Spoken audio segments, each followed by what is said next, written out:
Hey guys, I'm Forrest, and today I'll talk to you about some client-side vulnerabilities.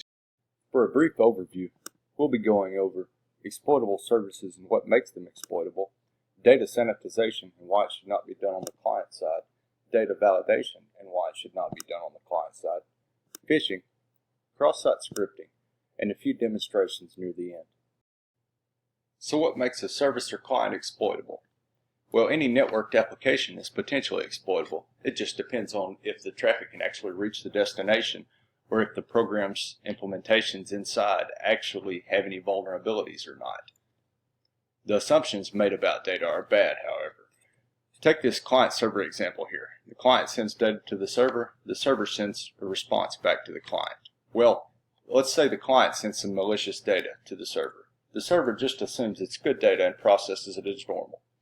We really don't know what happens in the server. It could be some sort of malicious script that deletes the entire database through a SQL injection. Or if it does send a response back to the client, we really don't know what will be in the response. And inherently, we don't know what happens on the client machine.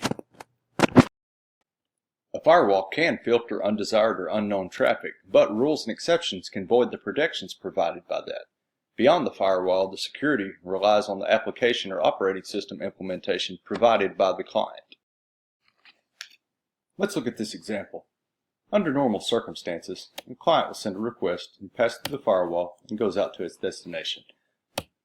When it comes back, the firewall lets it through because it knows the client sent the original request. Well, what if now if the destination wanted to reach the client again? The firewall would reject it because it knows the client did not initiate a request. But say you wanted to play your favorite game and it required a non-typical port, so you'd make an exception to the firewall.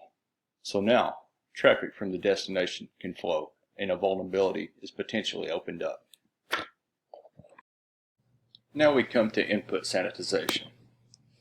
The data from the client is not to be trusted. It could be some sort of malicious script or something. But in order to counter that, we must sanitize the data. Sanitation on the client side, however, poses the problem. Let's look at this client-server example again. Before the client sends its data to the server, let's just say it runs it through this sanitize input function. Well, this is in the client source and the JavaScript that comes from the server. So we have full control over that. What if we just remove the input function? Well, now unsanitized data can still reach the server. That's why sanitization must be done on the server too. Let's talk a bit about data validation. Now, one approach to this is that we could just discard the data input completely. If it matched a certain pattern or had a certain symbol in it, this would somewhat protect us against potential vulnerabilities. We'll look at it from a different context, if we wanted to validate the results of a quiz even. I'll get back to this point in a minute. Let's look at the bottom example. Say we have a client and a server. This is where we say, get our test from. And this is our test actually. Say before we sent our data to the server, rather than sending the answers, we had a function just to calculate the results and to send the score to the server. Well, this is on the client side, and as you know, we have full access to that. So why couldn't we just modify this to send a 100% to the server? Now, why is client-side validation even used for stuff like this? Well, think if you were building a quiz generator website and you didn't want to support server-side validation because it cost extra money and these quizzes weren't making you any money. So you would just choose client-side validation. But that definitely poses issues because the answers are in the source and you can just forge the results with this implementation. Another type of attack clients are vulnerable to is the phishing attack. It's more of a social engineering attack, and they're not always obvious, but many are. You can tell by misspellings or unauthentic looking websites or domain names, but with cross-site scripting they can be hidden a little better.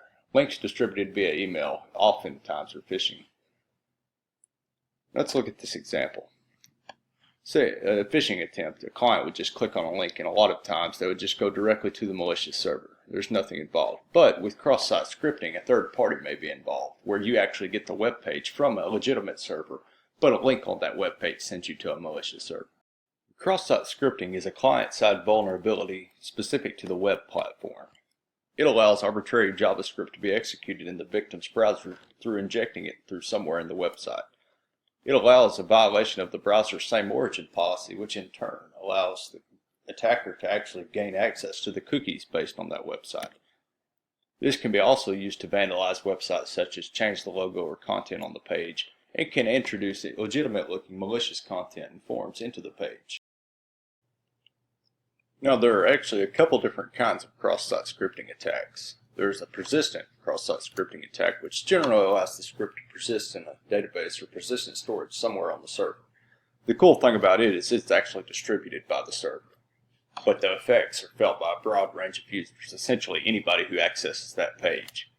Now we have reflective cross-site scripting attacks. These allow the script to exist only temporarily, such as a queried parameter. But the script must be distributed. If you wanted Bob to receive it, you must send him a link with this script inside of it. And now there are DOM-based cross-site scripting attacks. And generally persistent and reflexive can fall into DOM-based, but generally anything that changes the layout or the looks of the page is a DOM-based cross-site scripting attack.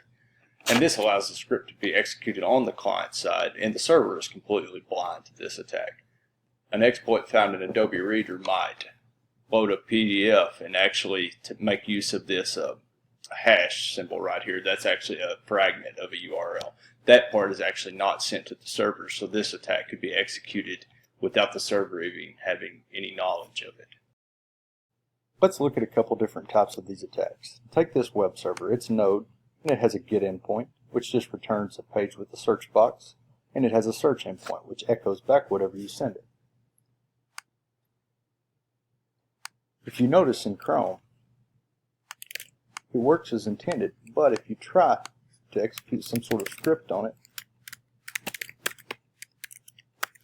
Chrome actually blocks it, which is interesting. A little security feature in Chrome. But Firefox, of course, this is an older version. It does not.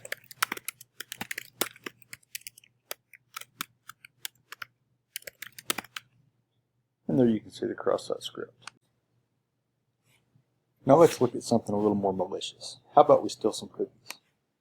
First, we just need something to put our cookies into, so we're going to set up a server here. It's malicious that basically just logs the cookie and the site it came from. Our payload will just be an AJAX request that sends the desired items to the endpoint. And we'll assign our cookie when the page loads, just for the ease. So let's start up our malicious server to listen for those cookies. Let's start it on port 8888.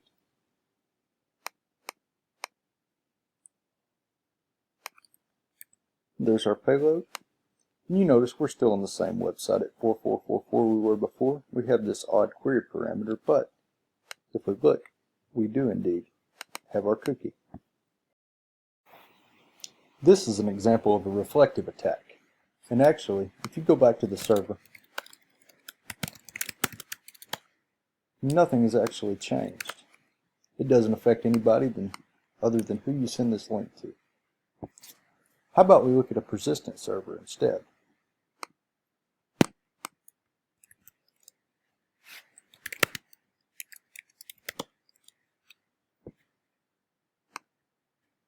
Say we have some sort of forum.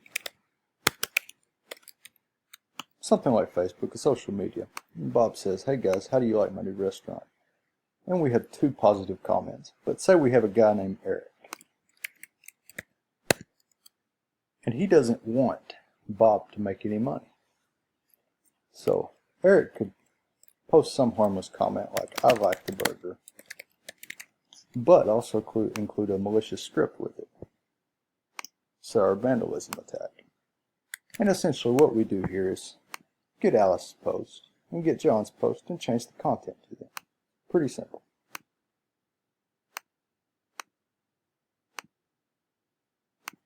Now post that past the comment. And now look, Alice says the food was terrible, and John says the service and atmosphere was absolutely horrible. While Eric still says, "I like the burger." Who would have thought Eric actually created the attack? The persistent type of cross-site scripting actually affects a lot more people than the reflective type. As you can see, it's actually embedded here in the page. This means the server actually sent it to me. So that means it'll send it to someone else. If you try to visit it on another computer or just another browser, you'll still get the same result, vandalized content. But now that we know we can possess stuff, why don't we try to do something a little more malicious, like a phishing attack? Let's look at this payload. Basically, it just gets our login pane, which is just a form directed to our malicious server, and it displays an attack. We also have some logic that actually prevents it from displaying more than once, so that way it won't arouse near as much suspicion as soon as you log in. Basically, it mimics a login pane. It pops up. You need to authenticate again, so you enter your credentials, and we steal them. And this server is always listening for them. On a post request, we just capture the parameters we send and log them to the console. So let's start our malicious server. And grab our payload.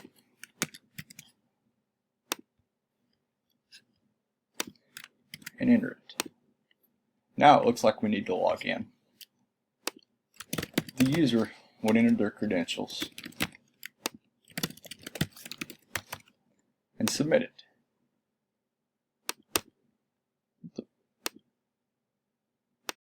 Notice we're back to where we were, and you can see our script is actually down here. This looks a little suspicious, but we weren't worried about it for this example. Notice too, I can go open another tab, and it still doesn't display. However, if I clear my cookies,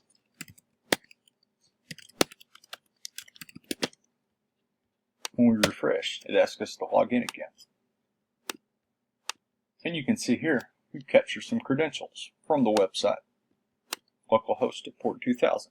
Thanks for watching, guys. If you would like to play around with any of the code or any of the examples for yourself, they're available on GitHub.